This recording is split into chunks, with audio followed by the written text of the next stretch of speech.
This is the area you might remember that we had a really nice rain barrel here for a number of years, and we had no issue with the rain barrel because we had a pretty good size pine tree there that hid the rain barrel from the street.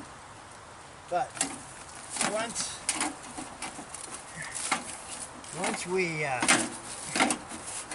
we had to take that tree down because it died.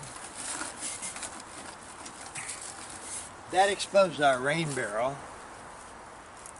That prompted the HOA to send us a notice to say that we had an unauthorized, unapproved rain barrel, and that we had to remove it. Yeah, I wasn't surprised by that. But what I wanted to do was make the point. So what I did was I used that reason, that ruling by the Environmental Architecture and Environment Committee to get a hearing before the HOA board, under the idea that, maybe I could bring this kind of issue to their attention, because the rain barrel regulation, what they call a resolution, is too restrictive. So what's happening is in a lot of HOAs and small businesses, local government, they put stuff in and they discourage, particularly watershed and environmental things, they discourage people from doing anything innovative or creative. So we talked a few minutes about this linear, stagnant thing. So that is what a lot of communities consider the community standard. And if you vary from that standard, then the HOA feels like it has to come and let you know that you're out of line.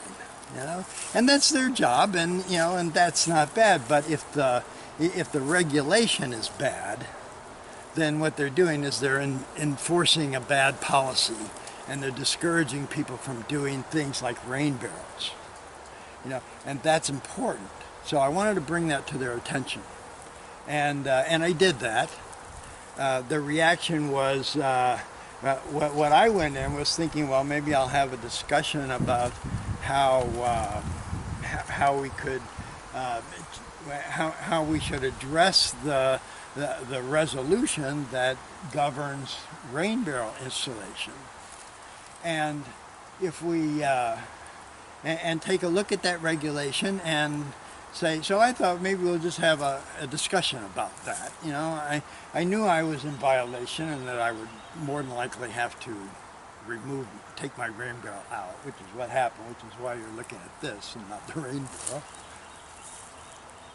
The point being, the reaction I got from them was a rather vicious personal attack, where the chairman or the vice chairman of the board of directors told me that if I didn't like if I didn't like the rules of Heritage Harbor, then I should move.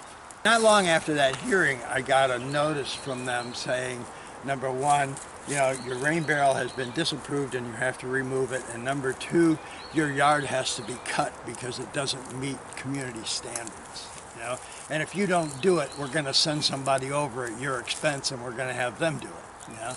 So it was a pretty nasty letter. But the point was made. Remember we were talking about the no-mow zone. That was a little bit higher than so I went in and did all that. And then the inspector came and he approved everything, including the Dry Creek Meadow and all that. He didn't have any problem with any of that. So that all ended up pretty good, but it was kind of an interesting incident in local politics, how that impacts a simple thing like putting a rain barrel in, and all this, and they create this contention and blame the messenger You know, instead of accepting that, you know, the message is we need to do something, we need to get more people to do this, not fewer. You know, we don't need to discourage people from putting in rain barrels. We need to put in a resolution that encourages people to put rain barrels in, and that's the message I wanted to get across. You know, but it didn't get across because I got attacked, and so that overwhelmed that whole thing.